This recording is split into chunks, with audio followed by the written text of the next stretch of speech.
Du Trisac. L'original.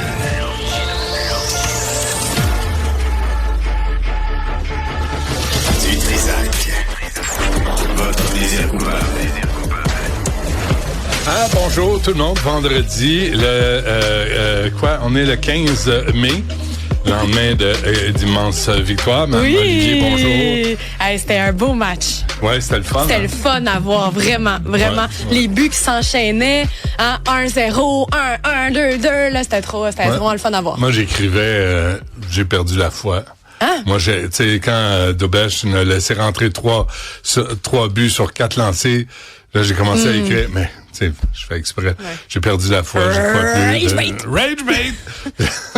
Là, tout le monde m'écrivait, du calme, s'en vient, c'est une équipe étonnante. Ça va peut-être devenir un optimiste à la fin de cette série. Oui, ça serait tout un changement. On va parler au président de l'Association des pompiers de Montréal, qui a rien de rassurant vers midi. Le schéma de couverture, on va apprendre c'est quoi, puis on va apprendre que c'est pas assuré à Montréal. Il y a des affaires qui laissent à désirer en termes de sécurité, incendie. On va lui parler à midi. Aussi, comme Marianne Bessette vient de le dire, l'interdiction, on demande l'interdiction carrée des boissons énergisantes. C'est juste pas bon pour personne. Il y a du sucre, il y a de la caféine, il y a toutes sortes de cochonneries là-dedans. Avec des emballages un peu disco. Puis là, t'as la ministre qui dit, on va s'occuper de ça, puis on va s'occuper des médicaments, on va s'occuper de l'alcool. Peux-tu faire un dossier à la fois? Madame Bélanger, là, pouvez-vous juste dire, avant de dire, on va tout faire, puis tu finis par rien faire, je vais en faire un peu. Tu sais, c'est comme quand tu fais le ménage. OK. Tu fais le ménage, là... Un petit bout à la fois, toi? Je donne un exemple. Non. Moi, je pars, on le fait. Mais je le pars, tu sais, je vois quelque chose, je le ramasse. Ça, c'est comme un concept qui est difficile à implanter. Ah, du fur et à mesure. Du fur et à mesure. Mais en même temps, tu sais, à un moment donné, tu vois, là, il y a des poils de chien partout. Tout le monde le voit, personne. Là, tu passes le balai au lieu de l'aspirateur. Parce que c'est franchement dégueulasse. Ben là, on te reproche, non, attends, je vais passer l'aspirateur. Oui, mais tu le fais pas. Tu dis que tu vas le faire, mais tu le fais pas. Moi, j'ai le balai dans les mains, puis je suis en train de le faire. C'est un peu ça le concept. T'en fais peut-être moins. Peut-être ça, c'est pas fait à ton goût. C'est peut-être fait à, mettons, 50% de ton... Mais c'est toujours bien 50% de plus que de rien faire. De dire, oui, je vais le faire, puis tu le fais pas. Que tu le prends pas l'aspirateur, je vais prendre le balai, je vais ramasser ce qui est là au moins. On fera le reste plus tard, peut-être. Ou sinon, je prendrai le balai pour faire le reste aussi, ou l'aspirateur. Bref. Une maison complète avec un balai. Un dossier à la fois. On peut-tu, régler un dossier à la fois?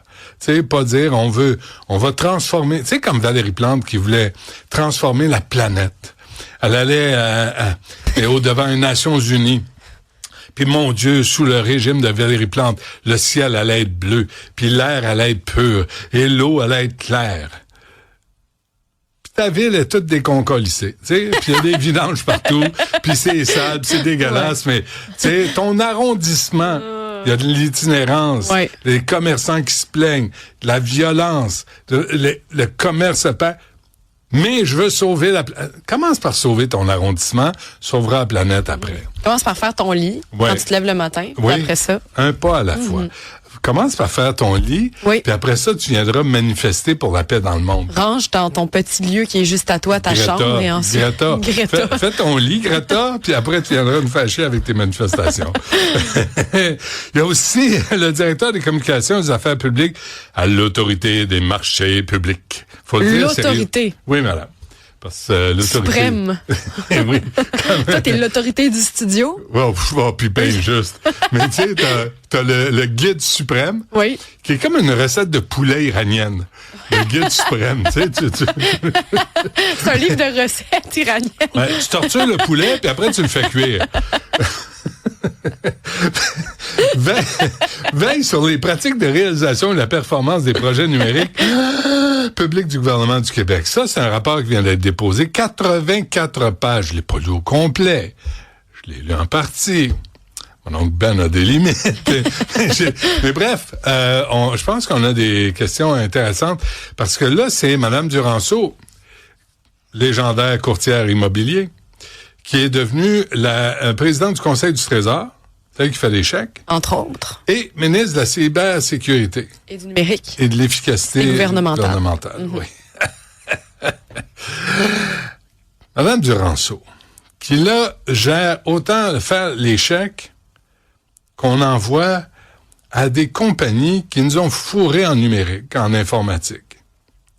Mais elle est en charge de l'informatique et du numérique. Fait que là, elle a fait les chèques pour des compagnies qui nous ont fourrés, collectivement, la vérificatrice générale l'a découvert, à qui on donne encore des contrats, où on signe des contrats gré à gré avec une entreprise. Puis elle devient un troisième bras du gouvernement. 20 milliards prévus sur 10 ans en refonte de logiciels. Attends une minute, ça veut dire que tu impliques tous les gouvernements qui vont te suivre, au moins les 2 prochains gouvernements, de gré à gré. Ben non. Moi, je veux le meilleur. Je veux le meilleur pour le moins cher. Non, pas de même ça marche. Mais c'est Mme Duranceau qui mène le gouvernement, là. Et il y a des affaires dans ce rapport-là où tu dis, on parle de Mme Duranceau sans la nommer. Tu peux pas être en train de faire des chèques puis décider à qui tu fais des chèques en sachant très bien que tu es incompétente pour évaluer les compagnies à qui tu fais des chèques. Parce que toi, tu es courtier immobilier. Tu as reçu une ancienne collègue dans tes bureaux de ministre. Ça marche pas. Puis on regarde comment ça va bien le logement. Ah, les appartements coûtent cher, il y avait juste à investir dans l'immobilier. Hey. Elle a répondu, Mme Duranceau, là, avec toute l'empathie qu'on lui connaît. Donc, on va revenir là-dessus à 10 heures. Hein? On va...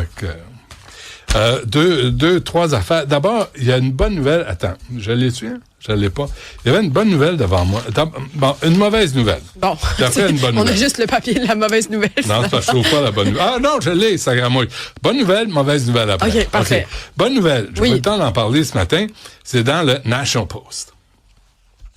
Moi, ça m'intéresse. Quand le National Post ou les journaux canadiens parlent du Québec, ça m'intéresse toujours. Alors, je vous lis une partie de l'article du National Post. Les Québécois vivent plus longtemps que la plupart des Canadiens. Je savais pas ça, moi. C'est peut-être grâce à l'indice de bonheur. Mais c'est vrai. Ah, sûrement. De Saint-Bruno. Entre autres. Vivez en banlieue, vivez heureux. C'est ça. Ouais, je le sais. Tu magasines des jobs, hein? Je ne sais pas pourquoi les compagnies, les firmes de pub m'appellent pas. Personne t'appelle, non? Moi, j'improvise ça, là, tu sais. De même. Non, pas d'extra. J'ai pas de prime. Gratis. Ben, pas gratis, je suis payé pour travailler. Après. Mais j'ai pas de prime. J'aimerais une prime à tous les slogans. Oui. Une prime de slogan. On va les noter. Ouais, je suis là pour aider. Bien sûr. Vivez en banlieue, vivez heureux. Les Québécois continuent de vivre plus longtemps que la plupart des Canadiennes et les résidents de Montréal et de Laval survivent à de nombreuses personnes ailleurs dans la province. Survivent à de nombreuses personnes? C'est une traduction de je t'écoute, moi, quand tu parles, j'ai rien compris. Selon de nouvelles données démographiques publiées mercredi, avant-hier, par l'Institut de la statistique du Québec. Je l'ai pas vu passer, ça. Non. Une chance, le National Post est là pour nous informer. La population du Québec est estimée à combien? En janvier dernier. 8 millions, point quelques. 9,9 millions. On est rendu 9 millions. C'est des chiffres que j'oublie, moi, parce qu'on est, 8 milliards sur la planète? Non, c'est vrai. Puis en plus, il parle d'une décroissance de la population éventuellement. Légère. Comme on dit en bon français. Légerte. Les décès ont dépassé les naissances pour la 2e année consécutive en 2025. Yes. Ça avait plus de place. T'as dit que c'était une bonne nouvelle, arrête? Ben oui. Pourtant, l'espérance de vie au Québec est restée parmi les plus élevées au monde. Au monde.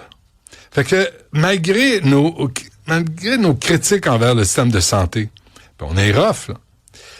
Malgré ça c'est niaiseux, malgré les fast-food le long des autoroutes, quand tu voyages au Québec, là, tu peux plus manger un club sandwich. Bientôt, tu vas manger chez dans- Dunkin'. Ouais, mais dans un restaurant familial, il y en a plus, ça existe plus. Pas sur le long des autoroutes. Il y a juste des chaînes. Mais ça donne ce que ça donne aussi. Là. Ben, on C'est- reste vivant c'est de la longtemps, bouffe. ça a l'air. Ben, ça a l'air. Moi, je pense que finalement, pour vivre longtemps, t'as besoin de gras, t'as besoin de sel, t'as besoin de te taper une crise cardiaque, au moins une dans Je ta vous le vie. souhaite pas. Et malgré le télétravail qui réduit le nombre de pas, chaque oui, jour c'est à vrai. cause du télétravail. On est supposé faire 10 000 pas par jour, Benoît. Ouais. Ah, la grosse bouteille Ah, mon d'eau, Dieu. les Hey, 10 000 vos pas par jour. gallons Tu trouves d'eau, ça fatigant? de s'hydrater. Moi, j'ai une bouteille de 1,2 litres, puis à chaque fois que je bois devant toi, t'ailles ça. Vous êtes la génération la plus hydratée dans l'humanité. Vous êtes C'est- une génération de dromadaires. Oui. Ouais, mais tu n'as pas besoin de t'hydrater à ce point-là. C'est pour ça que j'ai des vieilles Jamais. cellules sèches. Ça suffit. Et malgré le temps écran qui augmente sans arrêt, Mon Dieu, OK. malgré tout ça, On vit longtemps. et peut-être pour ça, on sort plus. Fait qu'il n'y a plus de danger, on se fait plus écraser par les voitures. Tu te fais plus renverser. Plate ta vie, même si puis en plus, ta vie longtemps. Bon, on parle pas de qualité de vie, on parle de longévité. Ouais. Alors ça, c'était une bonne nouvelle. La mauvaise nouvelle. Chose, Hein? c'était ambigu comme bonne nouvelle. Ben, c'est jamais toujours très rose. Hein? Toujours dans le Montreal Gazette. Oui. J'aime ça lire les anglos. Mm-hmm. À Montréal, là, on parle d'une grève. On dit les stripteaseuses, les travailleuses du sexe, comme m'a corrigé Mme Giroux, feront la grève le week-end du Grand Prix. Oui. Et la plupart doivent payer des clubs pour travailler, n'ont aucune protection. Moi, je savais pas ça, parce que là, on interviewe une ancienne travailleuse du sexe, genre des années 80. Pas de commentaire, s'il te plaît. Elle dit, j'ai travaillé dans l'industrie pendant près de 20 ans, je n'ai jamais travaillé un jour sans avoir un salaire de base. Ce qu'on apprend, merci, ça c'est pour illustrer Un petit néon, comme un logo. avec des courbes. Corbe. Les courbes. Alors, les travailleuses du sexe,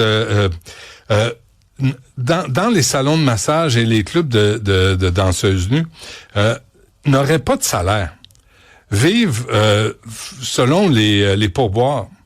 Et même qu'ils sont tenus de débourser leur propre argent pour couvrir des frais de service au bar. Fait que s'ils veulent se prendre un petit gin tonic, ils doivent le payer. Et aussi, de ce que j'avais lu, elles doivent réserver leur place. Ouais. Par exemple, on parle d'une danseuse, et si elles arrivent en retard, ben les propriétaires de l'endroit peuvent se permettre de leur demander plus d'argent parce qu'elles sont arrivées en retard. Ah oui, hein? Ouais. C'est ça, mais c'est des conditions de travail. Comment t'es protèges, tu sais, dans le contexte actuel, il y a pas Ouais, pas ben, CNSST, tu vas pas voir c'est les RH pour ça, fait que je comprends le problème derrière. Ben moi, tu sais, je veux pas j'encourage aucune femme à se prostituer ou d'aucune façon là. Mais c'est la femme qui choisit, je vais pas décider pour elle.